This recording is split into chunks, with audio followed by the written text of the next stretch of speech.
sila kay Lisa Marcos. Lahat na lamang ay sinusunod ng mga hayop na to. Kaya mga kasama, huwag tayong magpalinlang. Paglaban natin kung ano ang tama at mali. Panoorin po natin ang privilege speech ni Senator Rodante Marcoleta at ni Alan Cayetano.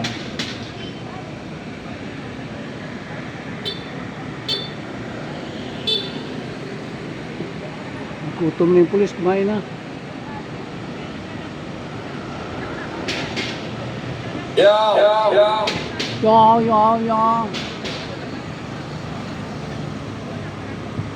Ito po ito sa Sinit, Maynila. Rally na Maisog. Oh, hindi pala Maisog to, pre. Masalang Pilipin. Masada. Iba pala yung Maisog. We recognize the Senate President. Good afternoon, Madam Chair, Madam President, dear colleagues. Let me start with a biblical principle. Kung anong ating itatanim, yan ang ating aanihin. Baliktarin po natin. Yung ano. Ito po ang ating inaani ngayon. So, balikan natin ano ba ang ating tinanim.